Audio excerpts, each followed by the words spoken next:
Our next speaker today is Bishop Matthew Hassan Kukah.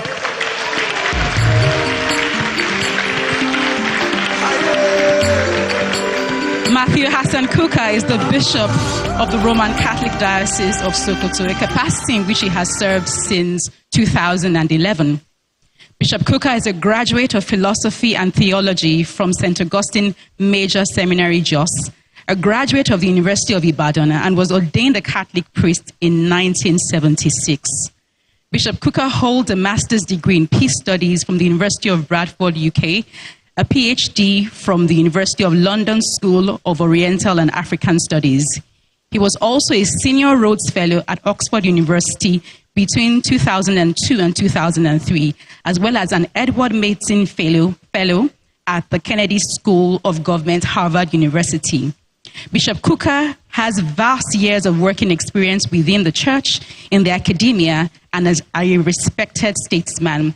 His duty as a statesman spans several years and administrations in Nigeria with several notable assignments. He is the Pro-Chancellor and Chairman of the Governing Council at Nasarawa State University, Kefi. Please join me with a warm applause as we welcome once again to the platform, Nigeria, Bishop Matthew Hassan Kukah.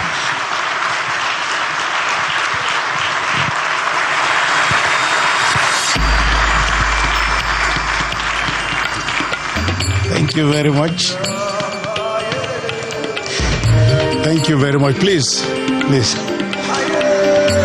The governor of Anambra was already complaining that he's standing for... You are already complaining for all this clapping. Let everybody sit down. I know you are ready to sit down already. Honestly, Speaker Dogara, I want to thank you personally. You take the cake. And what you have said literally covers what needs to be said, in part because you had not just the theoretical presentation, but also you spent a bit of time telling the very difficult stories. And I fully support the suggestion, if such technologies are available. If there are drones that can go round and round and find out who has what, because there must be a way of trying to resolve this problem. Pastor Poju, thank you very much. Don't mind what your wife told you. She wasn't, it's not exactly what I told her. She gave you an edited version. But fellow speakers, it's really an honor and a privilege for me to be here. You will say, okay, and even there was talking about the demand side of economics. But if you come from the part of Nigeria that I come from Kaduna State, and I come from the southern part of Kaduna State, and I don't know what demanding is, because we've been demanding for ever since the Kaduna State was created. Okay, we've been demanding from successive governments even a sign of physical presence.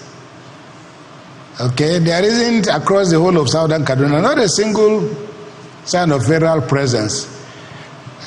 So I hear you about demand, but you know, my friend, the Bishop of Nsukka, with whom we share a lot, Bishop Ona, he told me a story about a common story in Bulls, that the animals gathered. I don't know whether it was an elephant that died, and they gathered to share the elephant. And the tortoise from somewhere said, I must get the thigh of this elephant. And they looked at him, and the lion said, please excuse, who made that demand? And they said, it is tortoise. He said, tortoise, you are asking for the thigh of... If you get the entrails, that's what we're going to give you. The entrails, that's what we're going to give you. So tortoise said, actually, that's what I wanted. But if I didn't ask for the thigh, I would not even get the entrails. Some of us have, Labour started asking for the tie. By asking for, my friends in Labour asked for the tie. They asked for 1 million naira minimum wage. And the president has already committed himself to solving the problem. And he, as he said in his speech today, has come from a background of Labour. And I think with himself and people like Adams Oshimole and a few Labour activists, our problems should be on the way to being solved. But let me read out a quotation which will surprise you. It's a text. It says, "It is true that there is worldwide economic recession. However, in the case of Nigeria, its impact was aggravated by mismanagement. The situation could have been avoided if the legislators were alive to their constitutional responsibilities. The legislators were preoccupied with determining their salary scales, fringe benefits, and unnecessary foreign travels. As a result, our inability to cultivate the financial discipline and prudent management of our economy, we have come to depend largely on internal and external borrowing to execute government projects. The corrupt, inept, and insensitive leadership in the last years have been a source of immorality and impropriety in our society. We shall do our best. 25 years of quote-unquote uninterrupted democracy. And we are anxious about the things we've not done. And we're also anxious about why we've not succeeded. The American elections are coming up in November.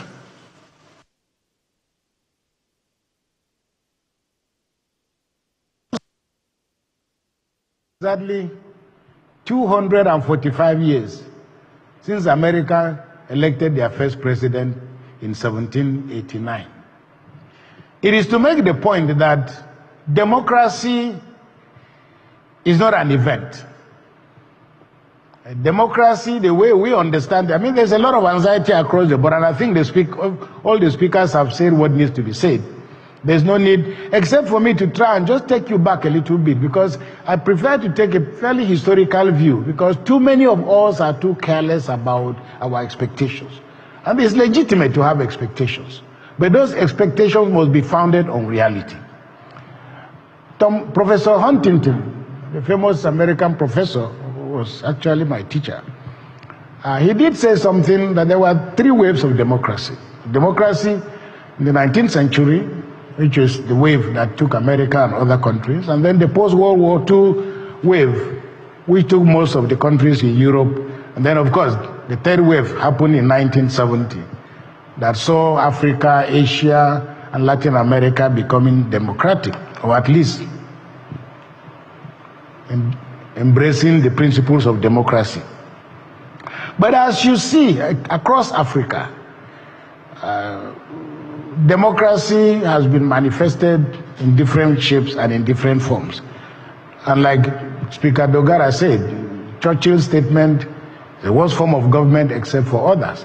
But I think what is missing in our conversation is that unlike Europe, where the principles of democracy were founded on the thinking of several philosophers, from Plato, Aristotle, Socrates, Hegel, John Locke, the whole lot. Our democracy has paid very little attention. It's not been the subject of a very serious intellectual. We've been involved in intellectual conversations about democracy. But modern Western liberal democracy, as we understand it today, benefited extensively from the work of people like St. Augustine and St. Thomas Aquinas. It is also quite significant that Joe Biden, even in his presidential address, had to quote St. Augustine. And it means, therefore, that it is the teachings and the philosophies and the theology of some of these scholars that laid the foundation for what we call democracy today. Unfortunately, our democracy is in recession, it's in decline, precisely because it is evident to us that what we are working with It's not something that has come from our own historical, cultural, or even anthropological experiences. But having said that, even after embracing democracy, it must be clear to us that there are different ways of talking about democracy. There are different models of democracy.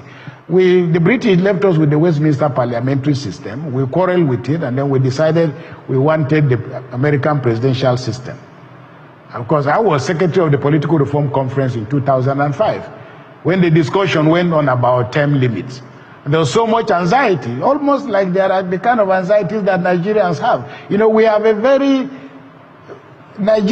can't think beyond a particular period. Right now, our obsession with politics is 2027. That's where, if you tell Nigerians about what might happen in 2040 or in 2050, Nigerians don't want to hear that. So all our plotting, all our scheming is what is going to happen in 2027. I read a book early in the year, which I think if you can find it, please read it. The title of the book is The 100-Year Marathon. Now, the subtitle is China's Secret Plan to Rule the World. And it's a fascinating book because it talks about the fact that after the Communist Party won elections in 1949, the Chinese now decided to put a plan in motion in which the plan is 100 years old, from 1949 to 2049. And China's plan within that period of time is to be the greatest nation in the world. I don't have to tell you where China is now. It was very interesting. I flew Air Peace yesterday, and it was very nice to see a Chinese air hostess speaking very good Nigerian English. But it tells you that if we are going to go on the path of democracy, there needs to be some kind of clarity about really what are we looking at. Now, while we were debating term limits, for example, I remember at that time Tony Blair was prime minister. If you remember, he was prime minister for 10 years. Margaret Thatcher was prime minister for 11 years. Lee Kuan Yew, people speak eloquently about Singapore. But Lee Kuan Yew became president, I think, in 1968 or 69 or thereabout, a prime minister. And he remained so consistently. He conducted elections and won elections. The party he founded, People's Action Party, is still the party that is in power today. Party is still in power. Now, what people don't remember about Lee Kuan Yew, and everybody, and the speaker made mention of that country, but it also speaks to other issues. Because Lee Kuan Yew studied in Cambridge and got a first class. His son, who just stepped down now as prime minister, went to Cambridge, he got a first class. Lee Kuan Yew's wife went with him to Cambridge. She also got a first class. So the quality of his imagination, and immediately he became prime minister, the first thing he did was to go to Harvard, where young people like Kissinger were just young lecturers. He established a relationship with them. And from there, they led him to Washington. But one of the critical things that Lee Kuan Yew did, which I think should speak to the reason why democracy is failing so badly in Africa and across, I speak of Africa, is that Lee Kuan Yew identified the public service as the most important vehicle of governance. And so if you got a first class in Singapore, you went to the public service. If you did very well, you went to the public service. And he so incentivized civil service that it became the place to go to. So the salaries of civil servants in Singapore was 80% more than what people were getting in the private sector. Now in Nigeria, if somebody wants to marry your daughter and comes your daughter tells you, the guy I want to marry is working in the ministry. I'm sure you can know that is a no-brainer. It's most likely your prospective father-in-law will look the other way. So it is not so much, and those of you, I'm sure, I always like to call you Dr. Fashola. I think you eminently deserve more than that. They will speak to some of those people, those people who have had the experience and the exposure. There is not so much the kind of things that government wants to do. Every governor, every president is full of good intentions. The question is, what is the quality of the container, the quality of the conveyor belt for carrying the good wishes of government? And because we have a thoroughly corrupt civil service, The result is that no matter the vision, no matter the dream, because we tend to focus on what president is not doing, what governor is not doing, we are forgetting the quality of those who are conveying the intentions of government. So it's to make the point that when somebody like Lee Kuan Yew stayed for that, he conducted elections. He won elections over a 30-year period. Putin is over 20 years president. We don't know when he's going to go. Museveni, we are celebrating 25 years. Museveni has been in power for about 38 years now. He started in 1986. We have no idea when he's going to go. Nigerians are quite shameless, especially the Nigerian elite. I don't know what Nigerians were thinking when they started visiting South Africa for holidays. And they still go to South Africa for holidays. And they probably have houses in South Africa. But which South Africa are you adoring? Is it the one that was built by apartheid or the South Africa of today? Nigerians are heading to, the criminals have so much money. They'll go to anywhere they hear there is a good place. Nigerians are now shamelessly going to Rwanda. And they come back telling stories about Rwanda. But which Rwanda do you want to be in? Is it the Rwanda in which you can contest elections here in Nigeria, you can fight, you can go to the Supreme Court? Tell me who has stood in front of Paul Kagame and is still standing to talk. So we need to make a point about what exactly do we want. Paul Biya has been president of Cameroon since 1982. Mbasogo has been president for 43 years now, he's still president. Sassou Nguesso is still there since 1979. He's been in power for 38 years. I'm therefore making the point, and I think somebody made the point, that there's a correlation between a certain kind of stability and development. It depends though. But the volatility in our system suggests that we need to be a little bit more calm. And I think, again, the speaker before me made that point very well. So the situation in which we are all quarreling with the quality of the tools that we are working with doesn't address the issue. Professor Soludo is here. He's been governor of Central Bank, now governor. Fortunately, there are no governors in the Catholic Church. Otherwise, maybe from here you will be. But he has enough experience and he's going to address some of the issues that need to be addressed. But Martin Wolf, who was, he worked with the Financial Times, he's written a very beautiful book, The Crisis Around Liberal Democracy. Liberal capitalism. And he makes the point that the beauty about economy is that it's a marketplace. And a marketplace is beautiful because it's a place of choice. But the truth of the matter is that when Adam Smith made the point about the invisible hand of the market, well, only spirits are invisible. But it also speaks to the fact that the market cannot be, the invisible hand cannot regulate, the market. Please, do you have the video? Can you play that video of Mr. Gecko? Please, just listen a minute to this video. Just listen, just 1 minute. I am a liberator of men.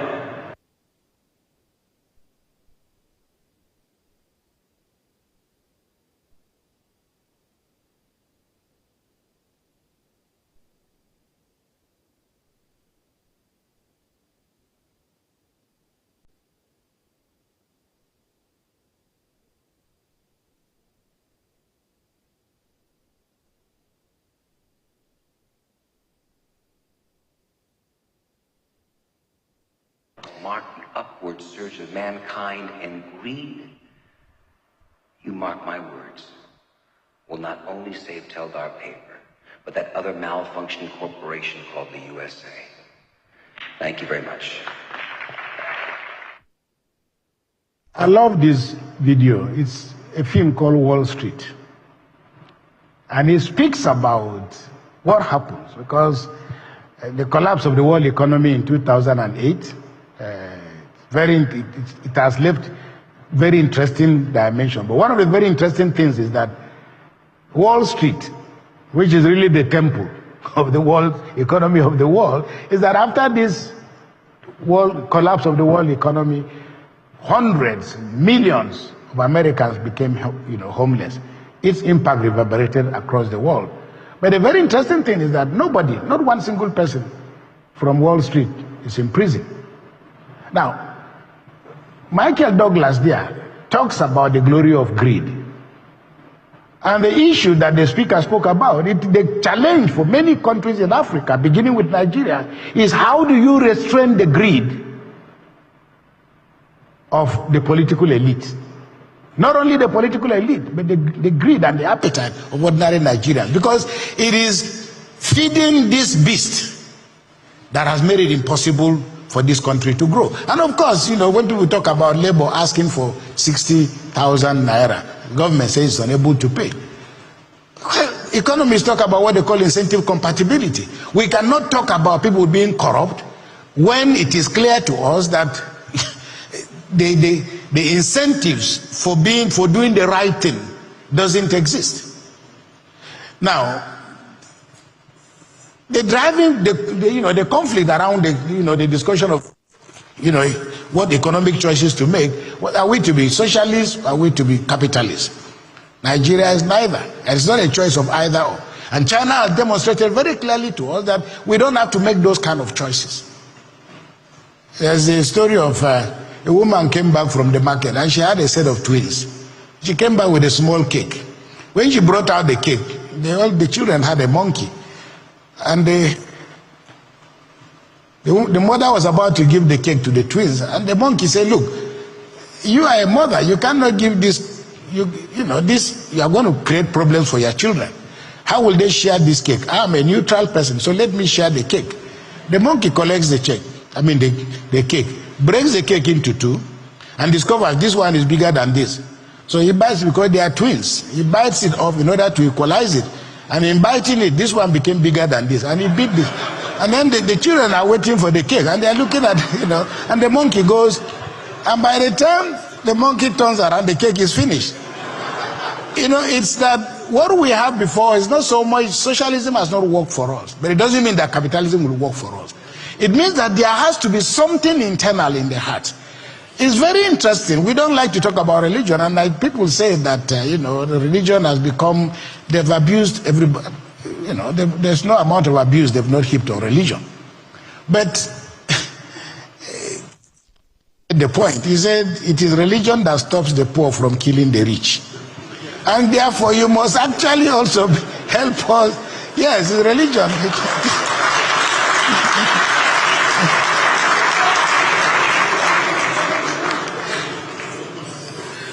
What we are talking about, debating about wages now, it is very interesting that Pope Pius XIII, in 1891, let me read out what the Pope was saying at that time. He says, "Today, working men all over the world are allowed in their demands that they shall in no circumstance be subjected to arbitrary treatment, as though devoid of intelligence and freedom. Working men insist on being treated as human beings with a share in every sector of human society, in the socio-economic sphere, in government, and in the realm of learning and culture." In 1963, Pope Paul VI came out with an encyclical called Pacem in Terris, Peace on Earth. And one of the things he said, which was very interesting, he said, look, quote, "It is only by labor of working men that states grow rich. Justice therefore demands that the interests of the working classes should be carefully watched over by the administration, so that they who contribute so largely to the advantage of the community may themselves share in the benefits which they create." Nigerians talk about monkey they walk, baboon they chop. The challenge before us is not so much a question of how the market works.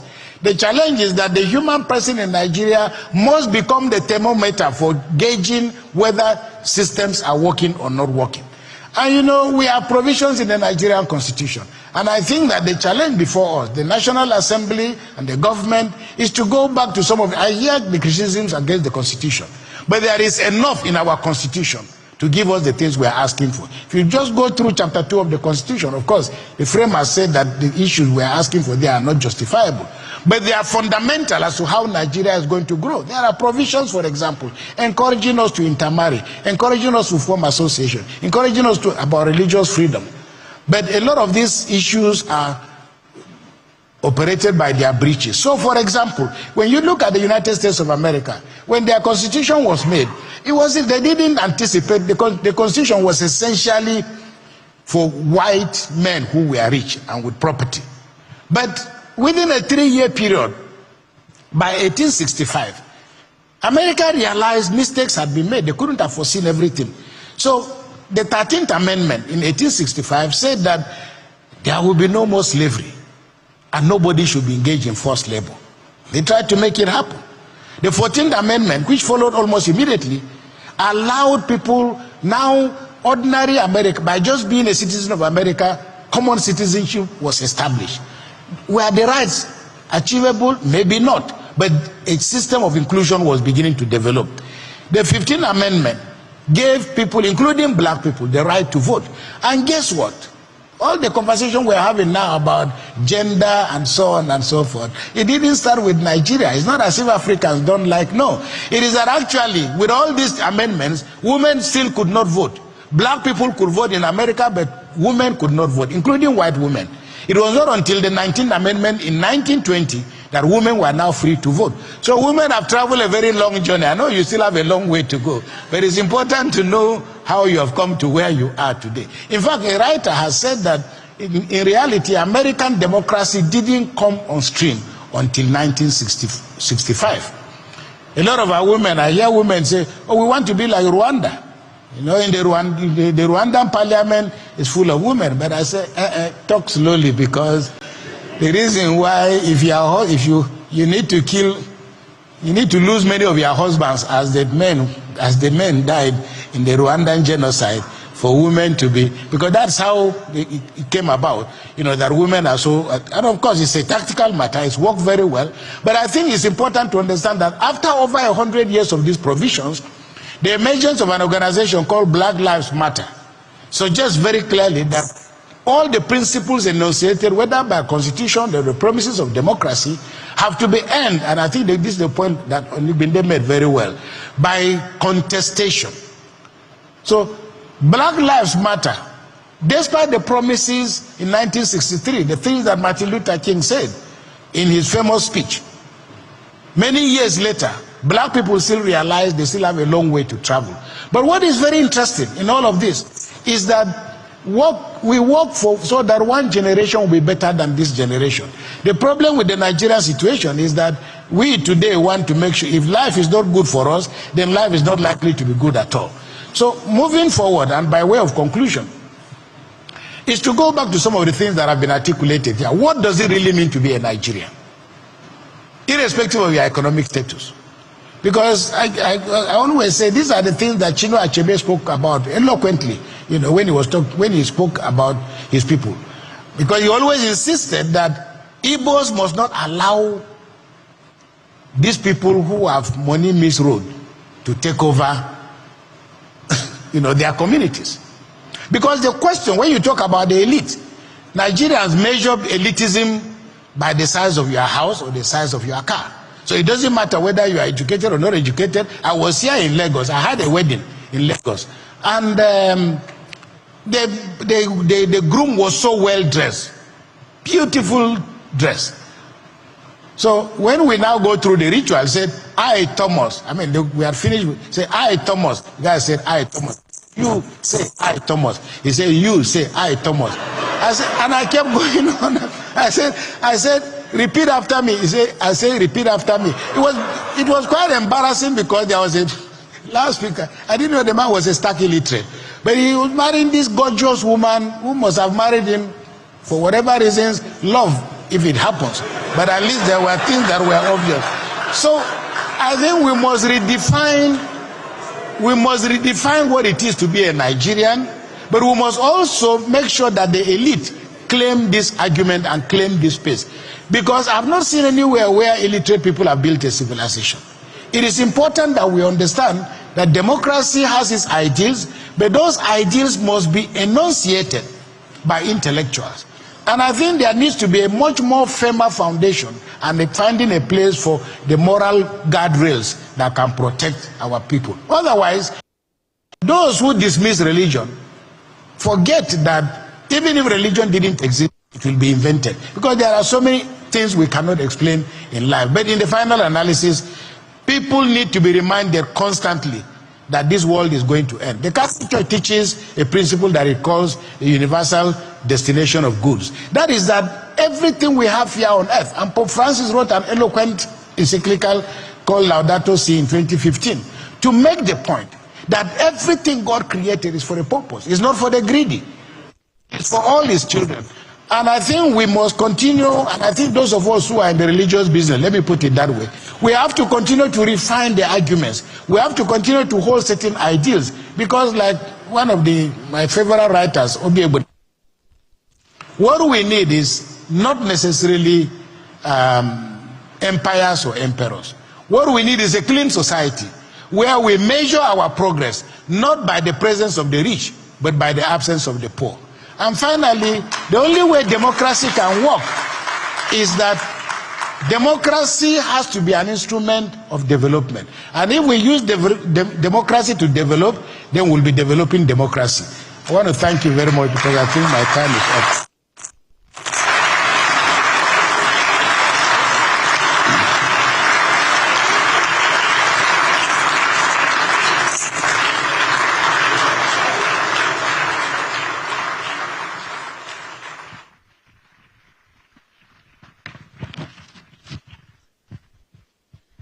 It's a standing ovation for Bishop Kukah, a well-deserved one. And I'm sure if you're joining from home, you're also joining the applause here. Thank you very much, sir. You may please be seated.